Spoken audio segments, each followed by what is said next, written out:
The journey is different for everyone, so some things may work and some may not. Take what works for you and leave the rest. Books and other resources will help to empower you with knowledge because one of the most important tools in your menopause journey is information. Getting information. And of course, information is just information. You do with it as you please. I'm sharing information with you and I'm giving you sources of information, and you get to do with that what you will. The more you know, the more confident you are, the more equipped you are, and the more you feel like you have the ability to make choices for yourself, choices that will support your health and your well-being. Menopause has long been tabooed and shrouded in secrecy, leaving many ashamed and embarrassed about seeking and extending support for this sacred rite of passage. Well, the spirit and mood have changed, and we're surrendering to curiosity, knowledge, and empowerment. In this podcast, I'm sharing my own experiences and point of view, peeking into the lifestyles and rituals of people experiencing menopause, and tapping into experts for their take on the pausal phase. This is for you if you are one of the millions of people in the menopausal phase or want to support them. I'm Dixie Lincoln Nichols, health and well-being educator and founder. This is the Pause Pod. Hey, sweet peas. Welcome back to the Pause Pod. I'm your host, Dixie Lincoln Nichols, and today we're diving into something I get asked all the time. What are the must-have tools and resources for thriving through menopause? Yeah. And those of you who are experiencing menopause, you know, it is a journey, and having the right support is what makes all the difference. Not can make all the difference, is what makes all the difference. So if you're in perimenopause, if you're in postmenopause, if you're somewhere in between, I got you covered.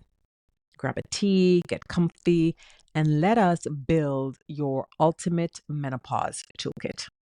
All right, let's start with what I think is the biggest game changer: nutrition and supplements. Now, food should always be our first line of defense, but sometimes we need a little extra help in the form of supplements, vitamins, minerals.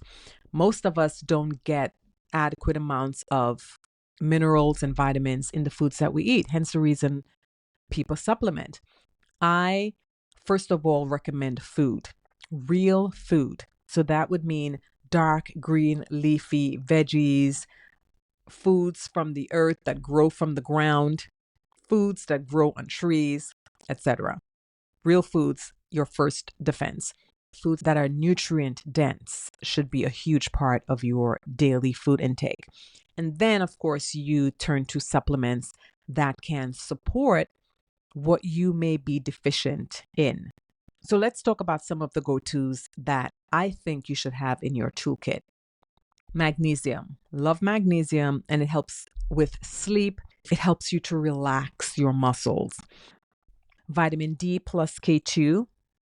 These are essential for bone health and for mood balance. As you know, during menopause, so many people suffer from mood swings. So many people suffer from bone loss. They may be diagnosed with osteopenia, which is the stage leading up to osteoporosis. Some people have osteoporosis, and brittle bones is no fun because you can break those bones easily, and having to heal broken bones, especially as you age, is not pleasant. So being proactive is a much better bet than trying to cure. So supplements, again, like D plus K2 is perfect for that. Adaptogens like ashwagandha and rhodiola help regulate stress and support hormonal harmony in your body. Probiotics, prebiotics, and these help with gut health during menopause. Think of the estrobolome. Your microbiome impacts everything from metabolism to mood. Think of the gut-brain axis, the gut-skin axis. The gut has an axis to everything in our body, and the health of the gut affects the health of our bodies. So optimizing gut health is crucial, and probiotics and prebiotics are extremely important in doing so. A quality multivitamin. Multivitamins are important because they'll have all of the vitamins that you need wrapped in one.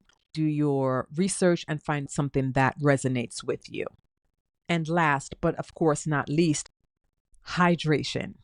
Water, herbal teas, bone broth, all of these can support your body's shifting needs. We need to continually hydrate as we get older. And as we get older, our body's water reservoirs decrease. And then we don't have that mechanism that helps us to realize that we're thirsty.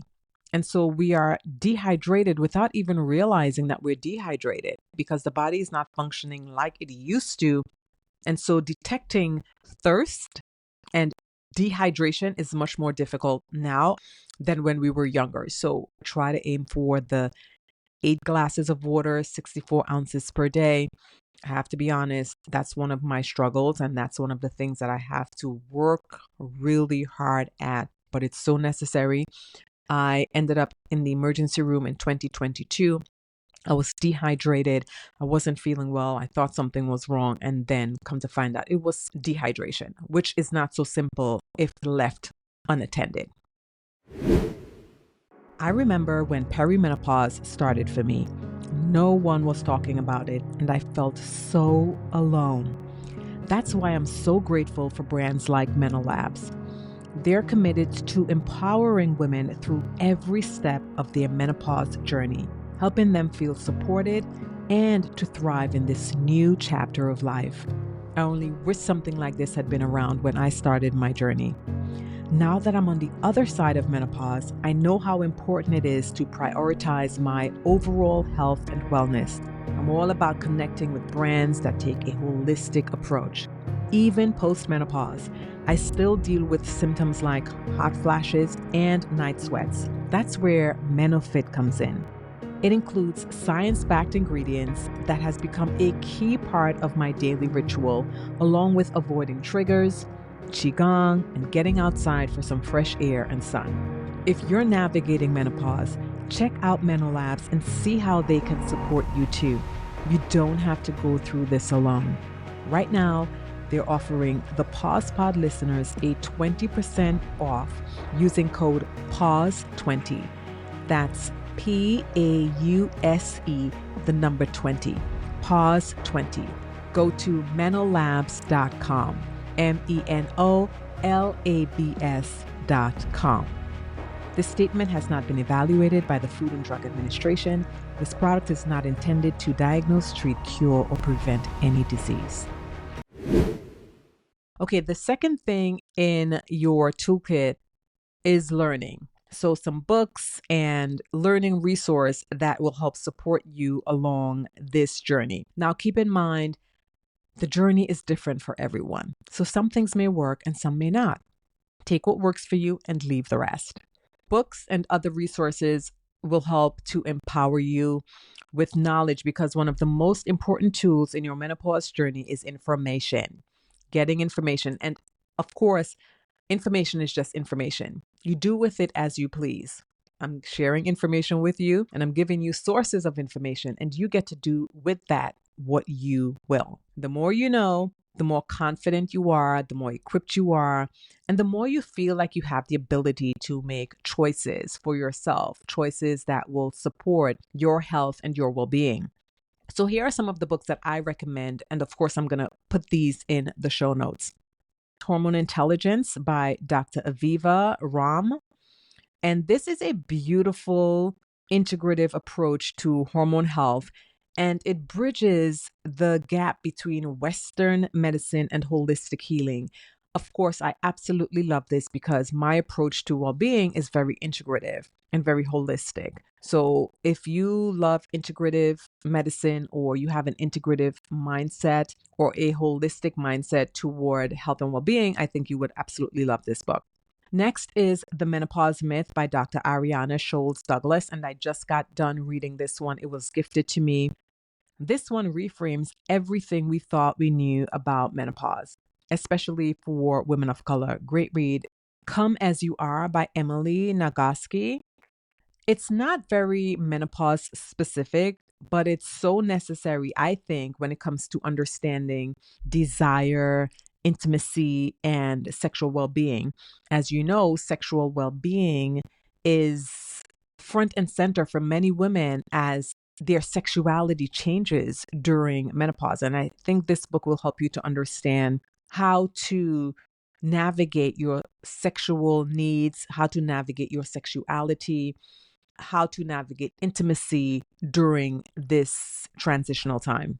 And then last but not least, these books are not given in any particular order. These are just ones that I think might benefit you. Is Grown Woman Talk by Dr. Sharon Malone. Dr. Malone is a leading OBGYN voice in the menopause space. And this book offers some clarity, some comfort as well, but it also offers a great deal of wisdom about how to embrace this menopausal time, how to embrace this chapter in your life. The thing is, knowledge is power. And when we understand what's happening to our bodies, when we understand what's happening in our bodies, we can better advocate for ourselves and we can better support one another. Because it's not just about you. So if you are living in a household, you have a significant other, you have children, as your body changes, as you navigate the things that are changing in your body and you implement new support systems, whether it's physical, whether it's mental, whether it's spiritual, as you incorporate these into your lives, you want to help the people who are in close proximity to you understand that this is what you're going through, so that not to make them comfortable, but to help them so that they can help you, and so that there could be cohesiveness and there could be understanding and a sense of inclusiveness within your household and within your close spaces. So it may not be the household, it may be with your sister friends or whomever. Knowing how to navigate these situations can make life so much easier. The third tool for your kit is mindset shifts, emotional well-being, and community. These are key. And again, these tools are not given in any particular order. I would say mindset shifts should be the first thing that you do. The first. Let's talk about mindset, emotional well-being, and one of the most powerful tools you can have in your toolkit, community. I know that because I have learned how to utilize community. I have learned how to adjust my mindset as I move along this continuum. One of the things I have spoken about in previous podcasts is being attuned to the sensations of your own body, being in awareness, acknowledging and accepting, and taking action. Know what's happening, be in awareness of how things are happening. When you are faced with the change, be in awareness of that change. When you know the change is there, then acknowledge that the change is happening. Acknowledge the changes that are happening to you. Accept that your body is experiencing menopause, and then you will be able to take action. So awareness, acceptance, and acknowledgement, and then action. It's 4 A's. I like to loop acknowledgement and acceptance into one, but awareness, acceptance, and acknowledgement and action is literally the mindset that you need to have moving into this transitional time of your life as you experience menopause. One of the things that you can do is reframe menopause not as something to be ashamed of, not as a taboo, not as something to hide. Let me tell you, what happens to someone else may not happen to you.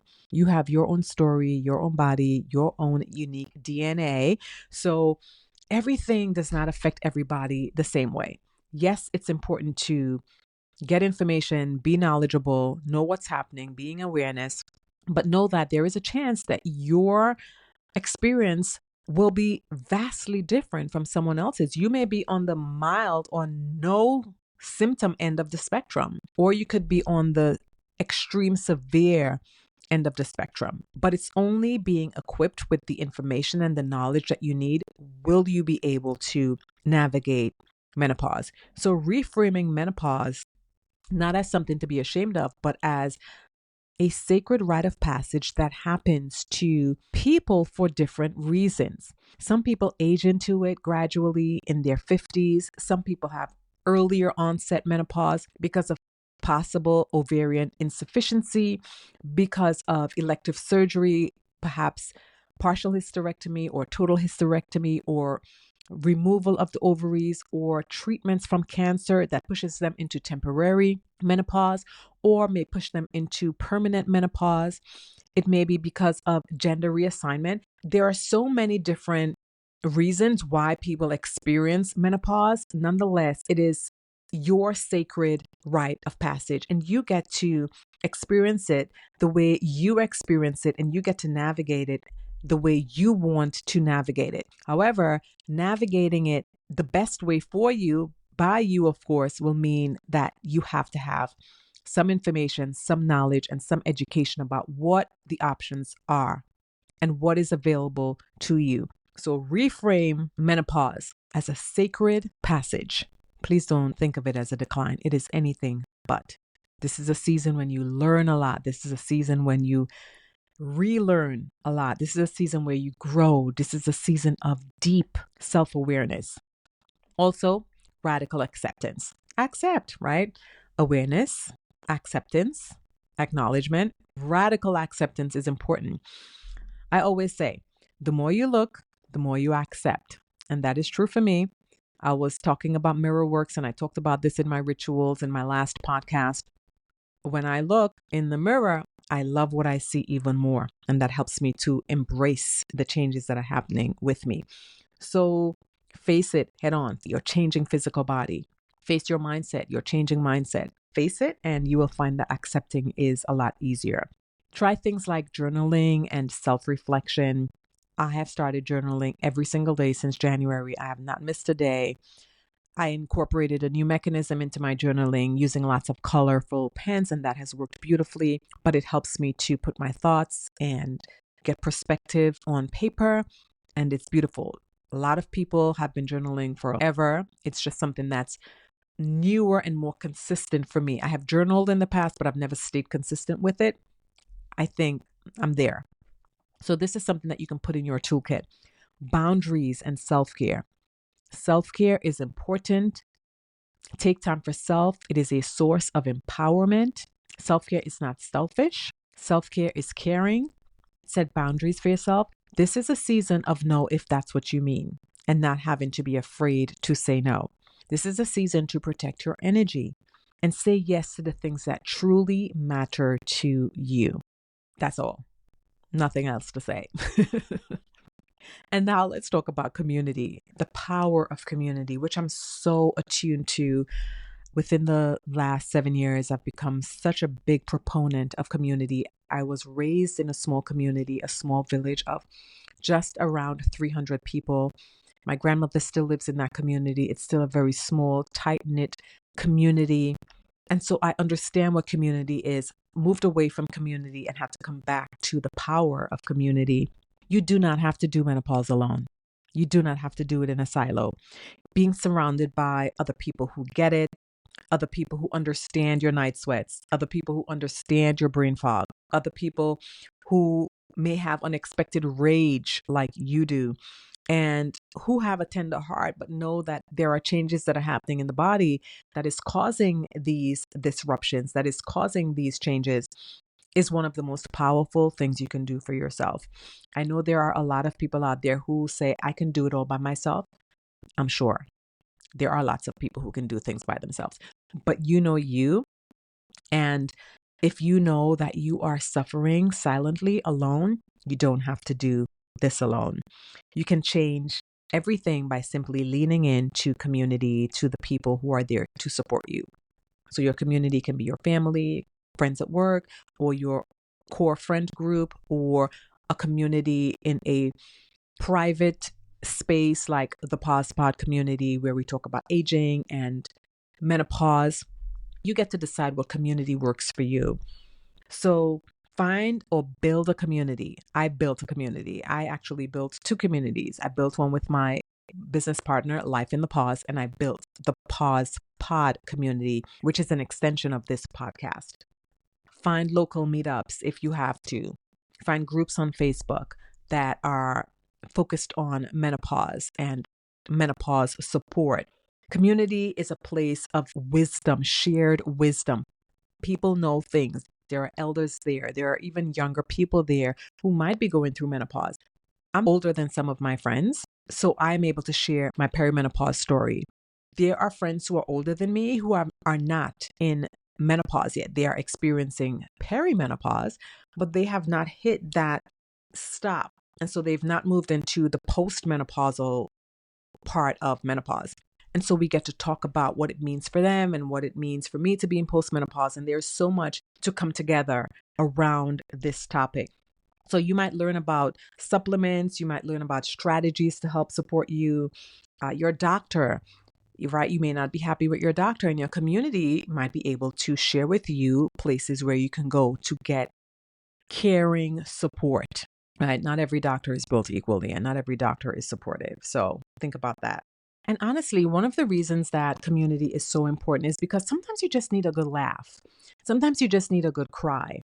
And sometimes you just need to vent with someone who doesn't need a whole backstory to understand you, right? Sometimes you just want to get things out and you don't need to hear all the things that are happening. You just need someone to be there for you. And that's what community is for. There are people within your community that will offer that kind of support, that will offer that kind of grace that you need as you navigate this space. So, thriving through this whole thing is really a communal act. And that's how I see it now. The fourth thing for your toolkit is tech, yes, sleep, and wearable tools, which I absolutely am a believer in. So you may or you may not, but here's the information. Again, this is information. Do with it as you please. So let's geek out a bit on the tech tools and the sleep support that can help you thrive through menopause. I have a blog that I posted on wearable tech tools that I love and some of them that support me. So these are devices like the Aura Ring, this one that I'm wearing, or Whoop that can track your sleep cycles. They track your recovery, they track temperature shifts, and they give you a better insight into your body's patterns, what's happening every day. So they would track light sleep, deep sleep, REM sleep, heart rate, heartbeat, your ECG, your steps, your calories burned, etc. Some people turn to cooling sleep technology. Ever heard of Chili Pad or Ooler? These are mattress toppers that regulate bed temperature and they minimize your night sweats and keep you cool and comfy throughout the night. I don't have one. I've read about them, I've learned about them, and I heard that some people like them. So that's something that you might want to look into because your sleep is important. Think of these things that you might want to upgrade in your sleep environment, in your bedroom, because small changes make a huge difference. Think of the temperature. Keep your room cool around 65 degrees Fahrenheit is ideal for some people. That's too cold for me. I like it around 72. So it depends on your body temperature. If you know you are prone to being cold, change your temperature. But figure out your ideal temperature that makes you comfy, but cooler usually is better. Think of your bedding. I am big on this. Linen only for me, and some cotton, but mostly linen. Invest in breathable sheets. You might want to do the bamboo as well. Organic cotton, of course, is best for you. So do some research into that, but it is a definite must if you want to have cool sleep if you suffer from night sweats. Keeps the body nice and cool. I absolutely love the linen. Blackout curtains. I think I'm going to invest in blackout curtains because I have sheer curtains in my room. I wake up with the sun every day. I've been doing that for many years. But where my window is facing, it's very, very dark at night. So it helps me to go to sleep. I have no problems going to sleep. There's not a lot of activity happening outside of my window at night. But as soon as the sun comes up, I am up, which works for me because I'm in bed at 10 o'clock at night. So if this is a problem for you and light is a problem, definitely blackout curtains is something that you may want to look into. Block out the light and support your sleep. White noise machines, I don't have one, but they block out disruptive noises and create a soothing, desirable sleep environment. So you can look into those if that's something that you are into. I'm not into them, but I know that some people use them. I have a friend who swears by it and she absolutely loves it. Aromatherapy, I absolutely love. I have a humidifier in my room. It has a little stone on the top where I'm able to put some aromatherapy. I love lavender at night and it keeps the room smelling really good. Sometimes I put a little lavender on the nape of my neck. You may like a different scent, but lavender is very calming and soothing. And that's what I love at night. Nurturing your sleep is nurturing your life. And so if you do nothing else, try to get good rest. Try to implement support for sound, restorative sleep. Okay, on to the fifth thing. Let's look at people, places, podcasts for support. So this is just as vital as taking supplements or mindset shifts. Where to turn for real life support. You do not have to do this alone. Like I said earlier, there are so many places and people and products to support you. So let me share some of the incredible organizations and professionals and other networks that are showing up for us in some real ways. So Let's Talk Menopause is a foundation. It's from the US and it's a nonprofit that's raising awareness and education through storytelling and community action. There is also Alloy Women's Health. They offer expert-backed hormone therapy and menopause care virtually. There's also Jayla Health. They offer services, telehealth services for women who are experiencing perimenopause through postmenopause. There are health coaches and menopause specialists. So seek out, and this is important, seek out board certified health coaches with a focus on women's hormone health. That's important. Don't just go willy nilly getting anybody. You want to make sure the people who are giving you information has credentials and quality information. So look for certified or integrative nutritionists. Look for people who are certified in lifestyle medicine, like Dr. Potter McCulkin. She's one of the speakers for Life in the Pause, and she is a double board certified OBGYN. And she's also menopause certified and lifestyle certified. Also look for people who, whether coaches or doctors or GYN, who are menopause certified. You can also check out naturopathic doctors who also specialize in midlife health. You can also check out the North American Menopause Society, abbreviated NAMS, NAMS. And this is a website for certified menopause practitioners near you. So if you want to find a menopause practitioner close to where you live, go to NAMS, the North American Menopause Society. Support around mental health and emotional wellness. The Black Girls Smile Foundation is great, and they support Black women and girls through mental health resources. They are a powerful resource for anyone navigating midlife transitions. Activists and thought leaders that I love include Black Girls Guide to Menopause, hosted by Omishade Bernie Scott, and she is phenomenal human being. So you can check her out. Wendy Battles, who I absolutely love, of Reinvention Rebels. She has an amazing podcast that highlights the journeys of women in midlife and how they are reinventing themselves during this transition. Super inspirational, super insightful, super informative. Definitely you want to have this in your toolkit.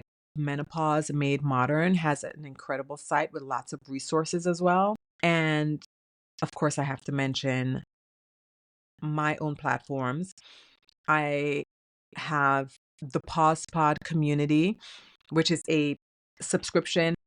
Of course, I cannot forget to mention Life in the Pause, the business that was co-founded by myself and my business partner, Monique Cupid, where we empower women to transform the menopausal journey into one of celebration and education and knowledge and vibrancy. So you can definitely check that out as well. So these are resources, and there are tons more resources out there, but these are ones that you definitely might consider having in your toolkit. Okay, my sweet peas, let's talk about 2 sacred tools in your menopause toolkit: restorative practices and movement. So much of the time, we think we need to do more in order to feel better.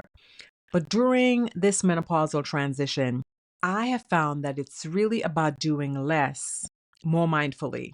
And if you knew me when I had my business Inside Out of Beauty Market, one of our mantras was less is more. It is, for me, the case during this transition. Tone it down, relax. Doing less allows you to be in tuned and attuned to the sensations of your body, which allows you to be able to connect with your body on a much deeper level. And that in turn allows you to be in awareness. It allows you to acknowledge and it allows you to take action. So let's look at some of the practices that you can put in place, some of the restorative practices, breath works and meditation. 5-10 minutes a day of conscious breathing can calm your nervous system. It can lower your cortisol levels, which is a huge thing for women in menopause. And it can bring you back to center. It can root you, it can ground you, it can anchor you. It could be 2 minutes. I take petite pauses during the day, several petite pauses for a couple of minutes just to stop whatever it is I'm doing. If my mind is wandering and I feel like I need to refocus and come home to my body, I stop, I take a petite pause, I relax, and I do something that feels meaningful. Might just be daydreaming, thinking of the ocean, the sea, actually, where I grew up, imagining myself sitting in my grandmother's balcony looking out at the leatherback turtles coming in shore to lay their eggs. Or it could be people watching, something that is soothing and centering and grounding and anchoring, right? You can do that. Yoga Nidra, also known as yogic sleep, which is good for relaxation. I don't do it. I know of it. I have friends who do it. And this practice is said to be a very restful practice, and it helps to reset your body and soothe your mind. And that's what you want. Things that are restorative. So yoga, any type of yoga, restorative yoga, which Yoga Nidra is, you want to bring into your practice and bring into your toolkit. I love Qigong and Tai Chi. I practice more Qigong than I do Tai Chi. And these are gentle flowing movements that combines the breath. So we synchronize the breath with movement and we optimize our energy and optimize our physical body and optimize our mental body. Walks in nature, a daily walk in nature, or a daily practice of watering your plants can be something that's restorative.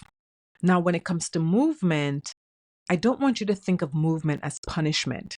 And I know that's why so many of you don't do it. Me too. When it comes to some movements, I stay away from them because they feel like punishment. And so that's the thing that we have to release, anything that feels like punishment. So try whatever it is you need to try them. If it sticks, then stick with it. If it feels joyful, if it feels enhancing, if it feels anchoring and rooting, then go for it. If it feels fun, if it feels supportive, go for it. You can walk, you can dance. Like right now, I am learning boots on the ground dance because that feels fun to me. It doesn't feel like punishment. Pilates is another thing. Swimming, strength training. I'm doing some strength training, but I'm not doing strength training that feels punishing. I do strength training that feels supportive. Or just free dance, freestyle. Yeah, just put on some music and move your body. That can be something that can boost your mood. It can support your bone health, reduce inflammation, and it can even ease anxiety. All of these things can support your body in ways that can optimize vitality. This stage of our lives isn't a reason for us to stop moving. In fact, it's the opposite. It's the stage of our lives where we want to try to move as much as we possibly can. Keep moving. So there you have it. A well-rounded toolkit to support you on this journey. Of course, you can continually add to the toolkit. If something's not working, take it out. If you find something else that's working, put it in. but you have a toolkit and you have some information about what needs to be inside of that toolkit in order to help support you as you navigate this continuum. So nutrition, super important, eating whole foods, eating nutrient dense foods, along with supplementation to make up for what you are not getting in foods. Education, being in the know, having information so that you can make the right decision and choices for yourself, for your health and your well-being. Changing your mindset. Mindset is everything. Being connected with your body, being in awareness, acknowledging and accepting and taking action. Leaning into community and utilizing community to support you and your needs. Sleep, restorative sleep at that, is super important for your functioning, for your health, for every day, for you to get through the day. Support systems in place, whether it's advocacy or podcast or people that you can lean into. And of course, last but not least, restorative practices and movement that supports your physical body, that supports your mental body, that supports all of you. So it's not about being perfect. It's about being present in all of these. And like I said, take whatever you need, keep it in the toolkit. Whatever is not working for you, replace it with something else, or just simply remove it if there's nothing else to replace it with. So be present with your needs, be present with your power, the power that you have for yourself. You deserve a menopause journey that's informed, that is supported, and that's celebrated. And those are things that I believe in personally. My business partner Monique believes in personally. And that's something that is the foundation of life in the pause. So, my sweet peas, there is your kit, a real, tangible kit, not just a list of things, but a reminder that this journey can be supportive and that it can be fun and it can be happy and it can be filled with contentment and it can be adventurous and it can be stylish and it can be fashionable and it can be productive and it can be vibrant and all the good things as long as you have the tools. You don't have to power through, right? So we don't need power tools here. These are tools that you are able to put into practice. You get to pause and prioritize yourself with the tools, with community, and with support. Thank you so much for joining me. I will see you on the next episode. In the meantime, let's continue to perimenopause and prosper.